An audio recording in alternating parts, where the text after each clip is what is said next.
Hello, VC. Today I got an update, a bunch of records.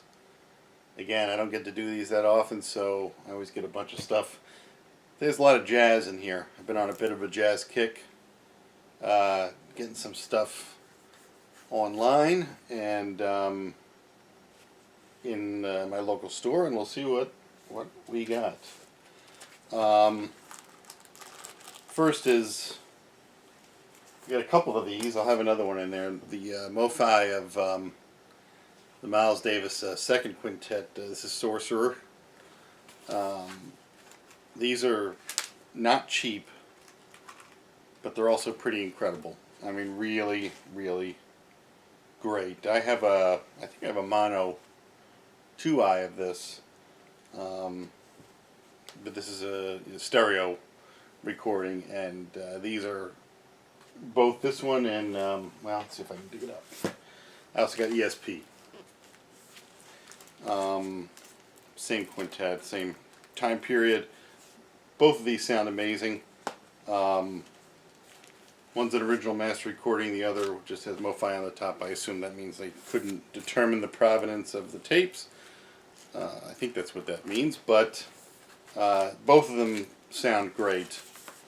And I really, really highly recommend it. But they're, I don't know, $70, $80, something like that. They're double 45 RPM, so not cheap, but worth the investment.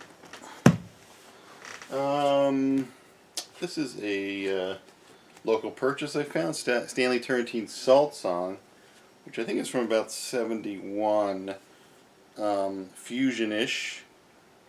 But I liked it quite a bit. I'm not a huge fusion fan, but this had enough.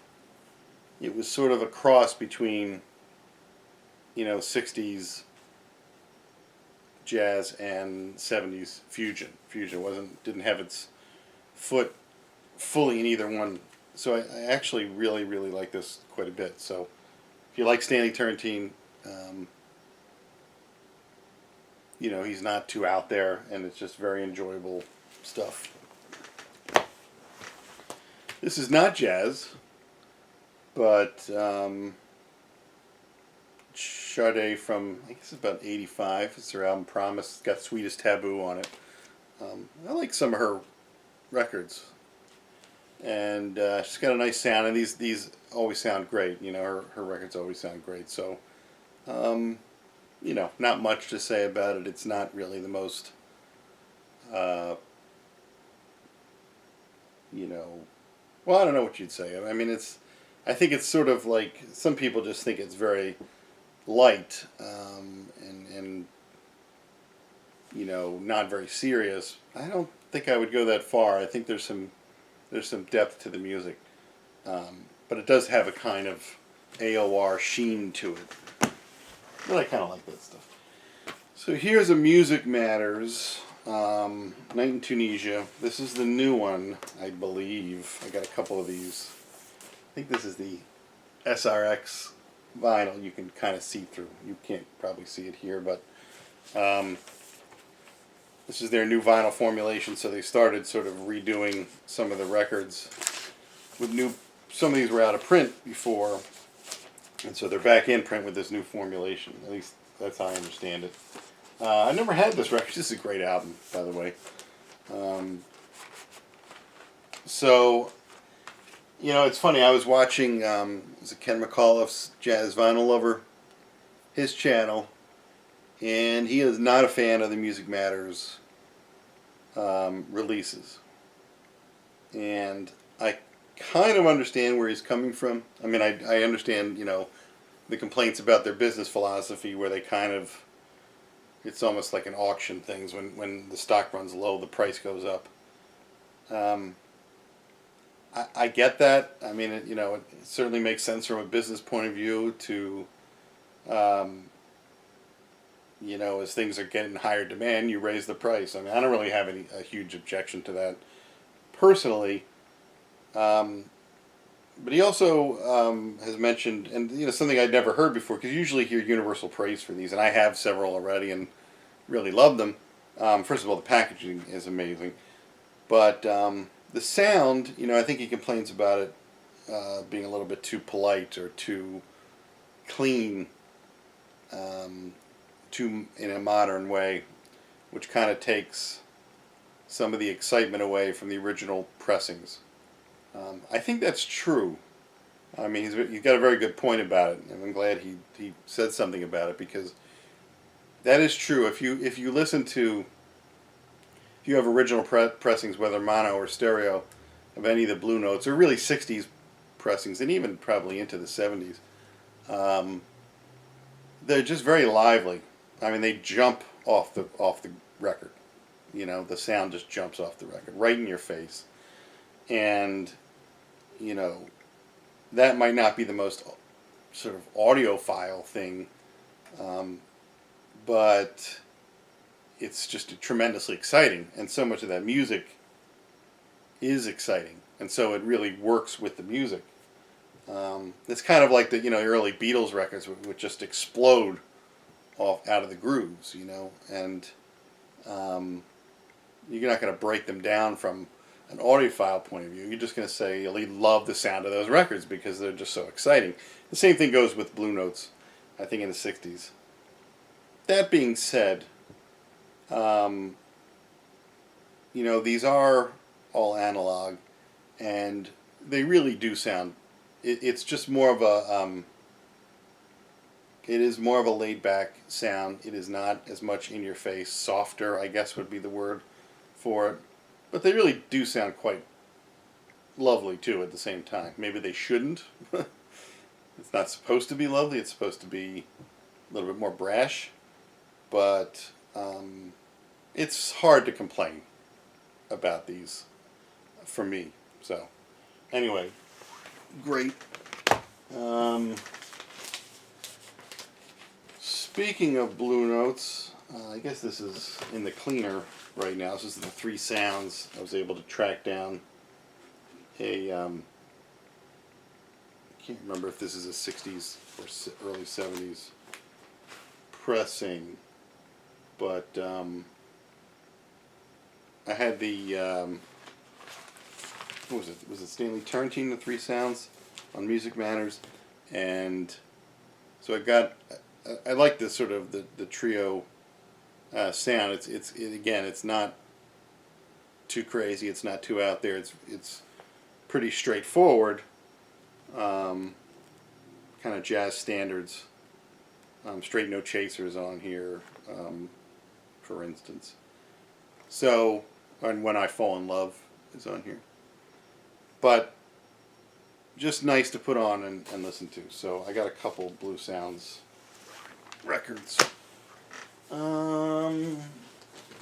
This is not new, but I was listening to it, which is Dieter Lieb on Deutsche Grammophon, Dietrich Fischer Dieskau. I don't know exactly how to say his name, but you know, the great baritone Schumann leader. Very enjoyable, but that's not new. This one I was surprised I liked. Sort of wishy-washy on Dave Brubeck. Love Time Out and I think it was Time In. I got another one recently that I really, really liked. Some other stuff I heard kind of bores me. But this one I definitely like. This is Newport 1958. And I really mainly picked it up because it is a Columbia 6i, and I had to get it. And again, of course, sounds very nice. So, good Brubeck there. This was on a recommendation from Mike Frimmer, Forest Flower, by Charles Lloyd at Monterey. I streamed it when he was talking about it on his Analog Planet, one of his videos. And it's got Keith Jarrett on piano and Jack DeJohnette on drums, Cecil McBee on bass. And so I streamed it and listened to it. I'm like, oh, this is great, you know. I really, really liked it. So it's just kind of like, it is like late 60s kind of just grooved out, you know, psychedelic jazz. I don't know what you'd call it, but it's very cool. So this, this I would highly recommend. And what label did I get this on? Aha. So that was nice. I think he was talking about the reissue, but this would be probably the first pressing, or at least pretty close. This one I've been waiting for years. Lou Reed's Ecstasy. One of his best albums. Just great. I love stuff like Mystic Child, Mad, Modern Dance, Future Farmers of America. These are all great songs. Baton Rouge is one of his most beautiful songs. Touching. Which you'd be surprised to hear from Lou Reed, but this came out, I think, Record Store Day. I was able to get one. And these might be hard to get. Now, what I'm really waiting for is Set to Twilight Reeling, which is another great album from the 90s that hasn't been reissued on vinyl yet. It was released, I don't know, in Europe. It's a couple $100 to try to track one down, and I keep waiting. I'm like, I'm not going to pay the money. I'm just going to wait. So we'll see.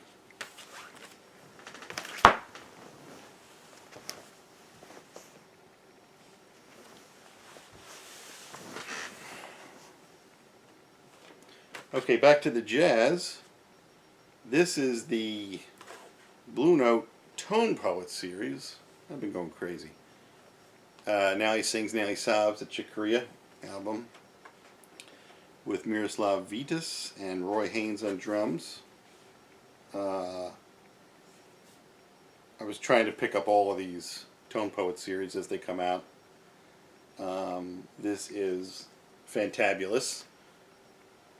Chick Corea is amazing, and so is Miroslav Vitas, and of course so is Roy Haynes. So this is just really, really incredible. I would say fairly essential.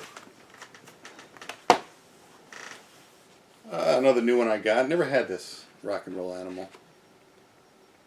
Kind of Lou's live version of a lot of his Velvet stuff. Sweet Jane, Heroin, White Light, White Heat, Rock and Roll, and then he does Lady Day on here. So, this is the album that I think most people had. I never got it. I've got, a lot of Lou Reed albums, and not most of them. And I figured I picked it up, and it's pretty damn good. Another Music Matters Point of Departure, Andrew Hill. I had this on the sort of the Blue Note series, the 75th and whatever, the digital cheaper version. Always loved this album, so I decided to get it on Music Matters. And everything I said before goes for this again. It's a great album. I love Andrew Hill. If you don't know Andrew Hill, he is a little bit out there on the piano, but if you like something a little more adventurous, go there. This is, of course, the great Firesign Theater album. I got a couple comedy albums in here recently. Very ahead of its time. How can you be in two places at once when you're nowhere at all? You're not anywhere at all. Hard to describe what this is, but it's kind of like, these were at the pinnacle of, I would say, comedy recordings, because they really used the studio and everything that was possible. It may not be like hilariously funny in the most sort of modern way, but it's always like witty and clever, and just a great thing to sort of listen to. It's a great listening experience. Eloy. Thought I had some Eloy album, but I did not. And this is my first one, and I really, really liked it. This is Floating. And I guess they are German, Prague. And this was really great. It's a little on the heavier side, but it's everything I'd want from a 70s Prague album. And still one of my favorites, Bud Powell. I found this alternate takes, and it is still pretty good. Maybe not as good as some of the other Bud Powell records that I have, but he's amazing. Jimmy Smith. This is an '80s album. This was nice. George Benson, Ron Carter, Stanley Turrentine again, and Grady Tate are on this. So amazing players. They do the theme from MASH and Endless Love. It's kind of weird, but it still kind of works. This was it's just really nice album. Very good. I'd recommend it. I don't think this is brand new. Well, maybe it is. Monty Python's previous record. Again, I think people underestimate what Monty Python did on record, because they had great recordings too, and the same way that Firesign Theatre did. They really used the studio to make a recording. So their albums are always great, not just funny, but great.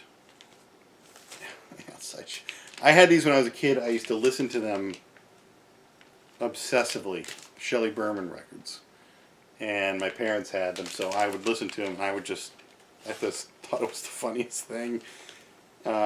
He's of course Larry David's father on Curb Your Enthusiasm now, but I grew up with him with his stand-up, where he would just his thing would be like talking on the phone. He'd be talking to somebody. It'd be like a one-sided conversation, and he was just brilliant at it.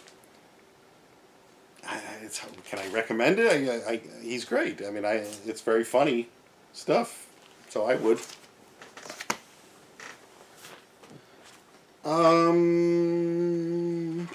Yes, another Music Matters.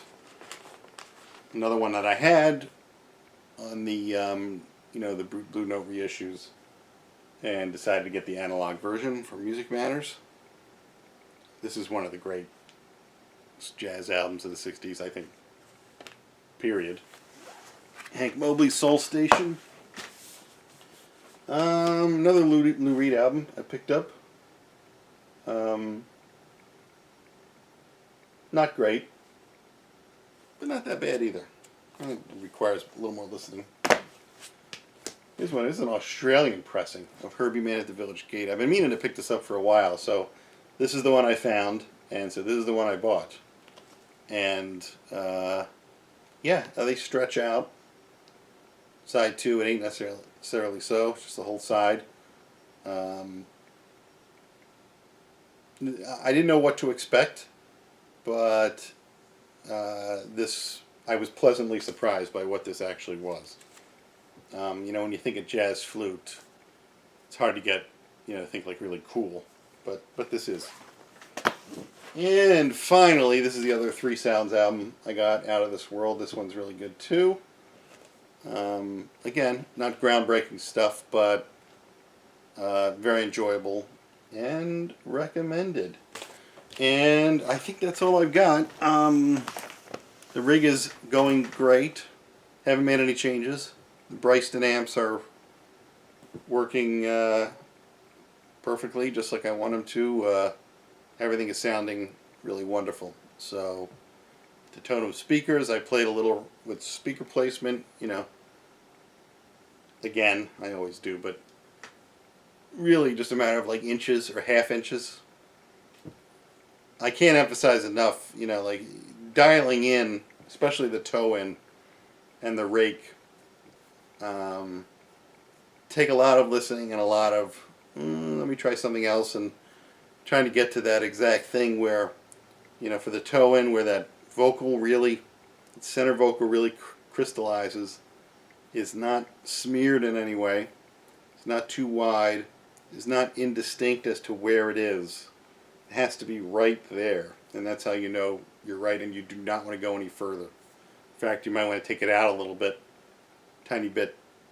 You want to get to the point where you have the widest sound stage and the least amount of toe in. You have the widest sound stage, and yet that crystal clear center image And then for the rank, you want to get that vocal at the right height, like a nice height for a singer sort of standing in front of you. So it's going to be, from you sitting here, it should be higher. That vocal should be higher than where you are. So I was playing with that a little bit. I think I got a little bit dialed in a little bit better. So anyway, that's where I am. And I'm off to London and Paris in the next couple days for a couple weeks, and hoping to do some record shopping, particularly in London. Maybe get some UK releases that obviously going to be looking for Beatles stuff. I got a couple other things on my list, John Martin, a couple other things I definitely want to try to find when I'm over there. So hopefully I'll be able to report back when I get back that I found something, and I will do it here. Bye-bye.